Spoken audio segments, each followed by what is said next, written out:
Bueno, buenos días. Muchas gracias a Finect y al Confidencial por ofrecernos la oportunidad de estar aquí un año más. Hoy vamos a hablar de CIA Automotive.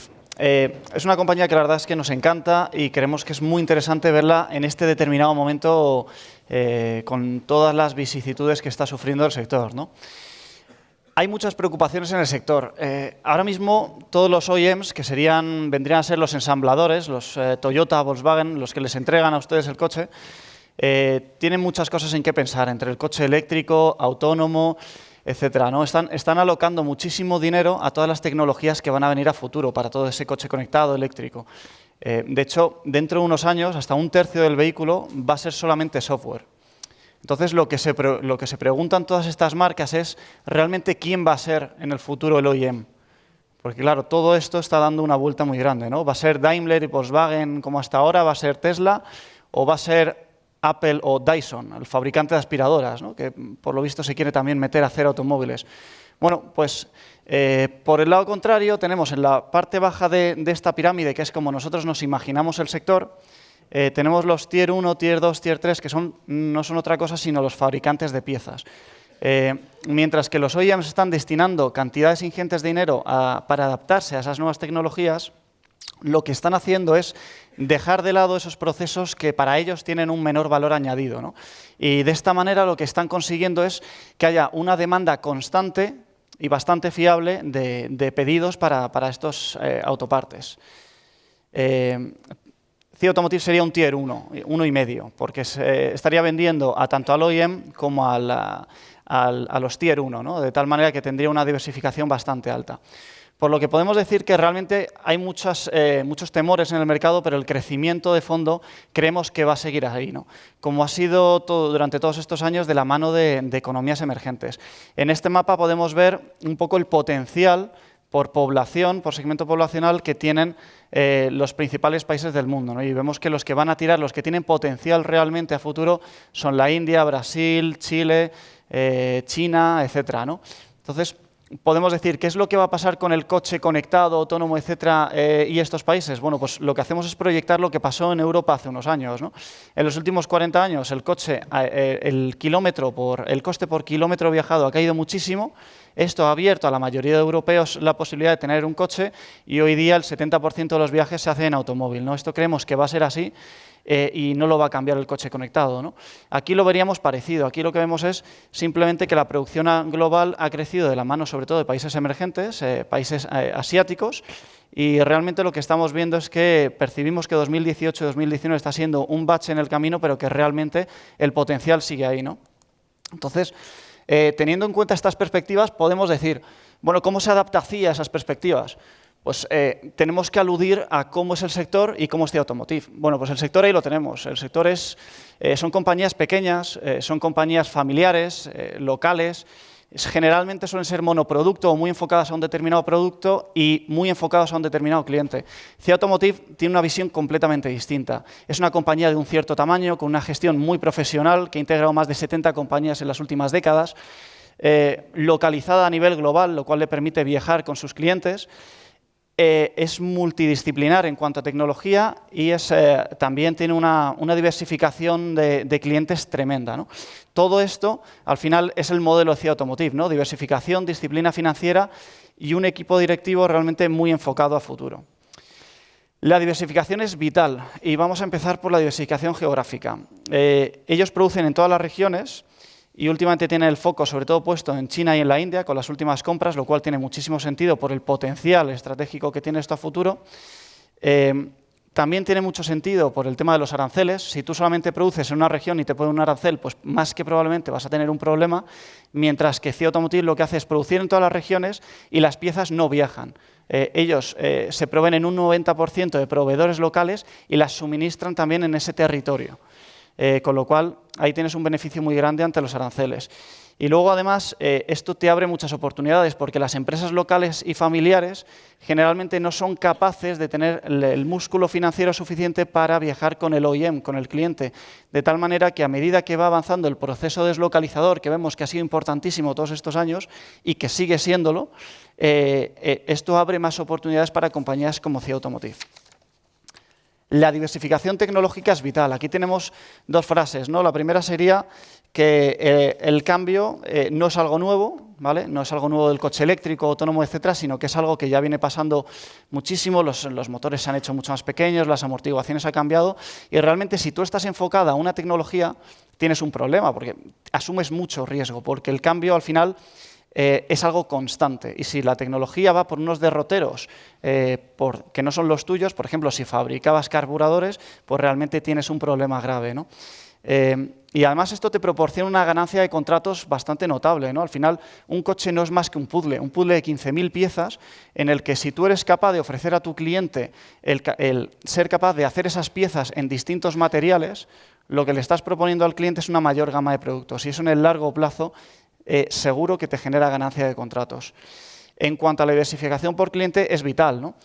Aquí la moraleja, muy rápidamente, es sencillamente que al final siempre hay presión de los clientes, porque resulta que Volkswagen ha tenido todo este problema con el tema de las emisiones en 2015, o porque resulta que Trump ha tuiteado que va a poner aranceles. Bueno, siempre va a haber presión y la mejor forma de combatirla es, sin ninguna duda, tener una buena diversificación por clientes, ¿no? De hecho, Volkswagen, cuando ocurrió todo esto, era un 8% de las ventas y ahora mismo es un 4,4%, ¿no? Para que veáis y no ha afectado a los márgenes, ¿no? Para que veamos un poco eso.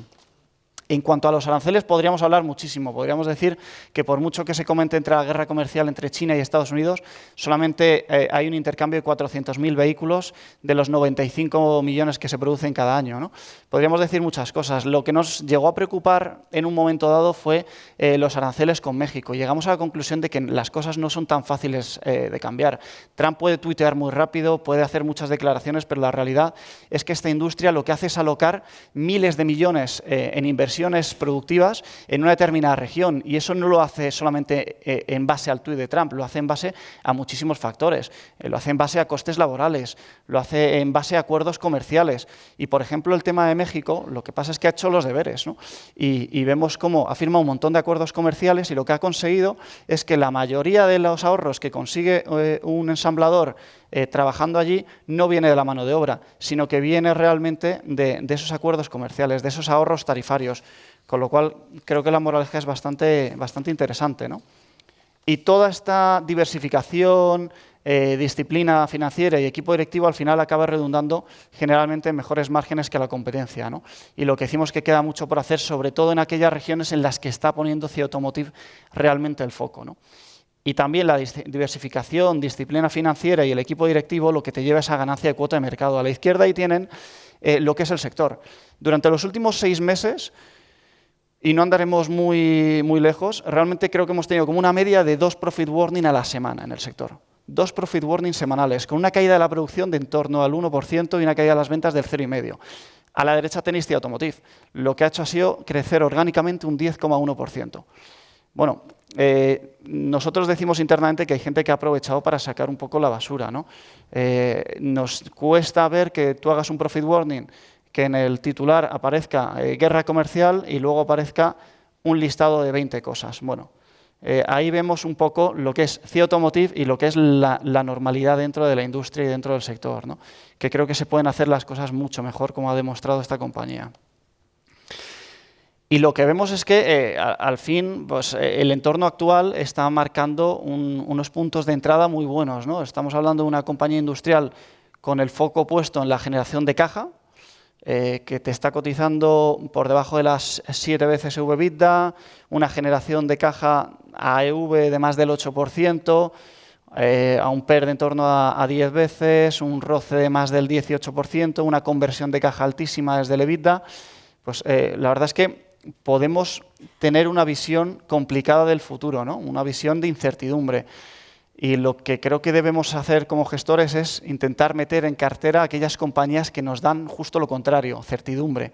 Y la certidumbre, desde nuestro punto de vista, viene desde una generación de caja clara, con una conversión clara desde el EBITDA, planes de crecimiento que sean realistas y palancas de crecimiento específicas, ¿no? Y yo creo que todo esto es, sin ninguna duda, CIE Automotive.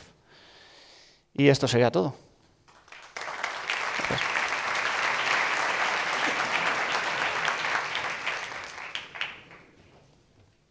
Vamos, Gonzalo, si quieres a las preguntas. Si no, no te importa, en el perfecto. otro. Gracias.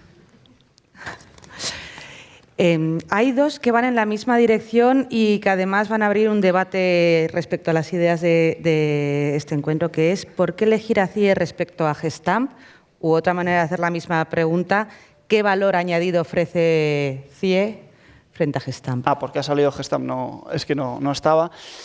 Vamos a ver, Gestamp nos parece una compañía interesantísima, realmente, de hecho, la tenemos también en cartera, pero en el entorno actual creemos que CIE Automotive te está ofreciendo una rentabilidad a riesgo bastante más atractiva. ¿Por qué? Bueno, pues por todo lo que hemos comentado de diversificación, por ejemplo, ¿no? La diversificación a nivel geográfico sería parecida, pero cuando ves un poco la diversificación tecnológica, en Gestamp me parece que cerca del 80% al final acaba siendo chasis y body in white, que son los exteriores, y al final, bueno, ya hay modelos de BMW que están usando composites en lugar de hacer hot stamping para hacer la fabricación del chasis, ¿no? Con lo cual yo tampoco sabría decir dentro de 15 años de qué van a estar hechos los chasis a futuro, ¿no? Pero realmente creemos que es mejor tener una diversificación tecnológica adecuada para sobrevivir, ¿no? Pero además la diversificación por cliente en Gestamp me parece que Volkswagen es un 20 y tantos % de las ventas y nosotros preferimos que esté realmente más diversificado, ¿no? Pero en la filosofía en sí misma, cuando Gestamp hace CAPEX, lo que hace es básicamente, hablando claro, es hacer un fabricón directamente para un cliente, ¿no? Mientras que el CAPEX que maneja CIE Automotive es dentro de una fábrica que es multicliente, yo añado una línea nueva para un determinado cliente y así la adapto, ¿no? Creo que al final esa alocación del CAPEX tiene muchísimo menos riesgo a futuro, ¿no? Dicho esto, es una compañía que también nos encanta, pero preferimos estar sobreponderados en CIE Automotive. Me alegro que te encante porque la siguiente también va focalizada en ambos, en CIE y en Gestamp. ¿Por qué están sufriendo tanto en bolsa si están tan diversificadas por regiones? Vamos a ver, al final siempre el run de la bolsa, ¿no? Esas vicisitudes que están pasando, pues te afectan, ¿no? Pero bueno, hay compañías, el año pasado el sector cayó muchísimo, CIE Automotive cayó un 0,60 me parece en 2018, incluso si le pones el dividendo se te queda en positivo, quiero decir, ha ofrecido una resistencia mucho más clara, ¿no? Y eso realmente responde a la calidad de la compañía. Yo creo que al final en el medio plazo se va a ver, en el medio plazo cuando pasemos ese bache que hemos comentado en 2018 y 2019, lo que te va a quedar es que gran parte de los problemas que ha sufrido este sector es precisamente porque muchos competidores quieren hacer o quieren volverse como son estas compañías, muchísimo más eficientes y muchísimo más líderes en términos operativos de mercado, ¿no? ¿Y qué opinión tienes del equipo gestor y de Global Dominion? ¿De Global Dominion? No, del equipo gestor, sí, la pregunta va, y sí, de Global Dominion. ¿Qué opinión tienes? O sea, no es de CIE Automotive la pregunta, de Dominion. Sí, sobre el equipo gestor de CIE, perdón, eso no te... y sobre Global Dominion. Vale. La pregunta el equipo gestor de CIE Automotive, pues como comentamos, la verdad es que la compañía ha sido capaz de integrar muchísimas compañías estos años. Yo creo que han tenido el foco muy bien puesto todos estos años. Solamente hay que ver, cojamos el ejemplo de Brasil, ¿no? Brasil ha sufrido una crisis tremenda en el sector automotriz, los volúmenes cayendo a plomo. ¿Qué hizo esta compañía? En lugar de bajar su vara de medir y decir, venga, aceptamos los volúmenes a cualquier precio, como hicieron muchas compañías, ellos cogieron y dijeron, no, si no nos pasa el filtro financiero, lo que hacemos es rebajamos nuestra capacidad y nos metemos en un modo de acuartelamiento, por así decirlo, en modo defensivo. ¿Y qué es lo que ha pasado? Que ahora que se recupera la industria, todos aquellos que aceptaron esos pedidos a precios de derribo, hoy día no están porque han quebrado. Y los OEMs, los clientes, tienen a CIE Automotive en el foco porque es de los pocos players que han sobrevivido, ¿no? Y ahora mismo tienes Brasil creciendo y CIE Automotive creciendo 5 veces más, ¿no? Entonces, realmente yo creo que es un buen ejemplo de lo que está pasando, ¿no? Ahora mismo. ¿Y el tema del coche compartido? Ay, perdón, te he interrumpido, falta Global. Y Dominion. Bueno, Dominion la verdad es que nos parece una empresa excelente, no tiene nada que ver con el grupo CIE Automotive. De hecho, estaba dentro de la matriz de CIE Automotive por otros motivos y ya lo sacaron, como es lógico, y la verdad es que nos parece una compañía excelente. Si tuviéramos un poco más de tiempo, podríamos entrar muchísimo en detalle, pero es una de nuestras principales posiciones y también nos parece que es una compañía realmente que está muy barata y que dentro de nada van a presentar un plan estratégico que creo que puede sorprender, la verdad. ¿Y coche compartido da miedo o no? 5 segundos. Coche compartido, la verdad es que no. Creemos que al final va a ser un catalizador. Nos quedamos con el no porque se ha acabado. Eso es. Bueno, pues ya está, los 5 minutos. Muchísimas Perfecto. gracias.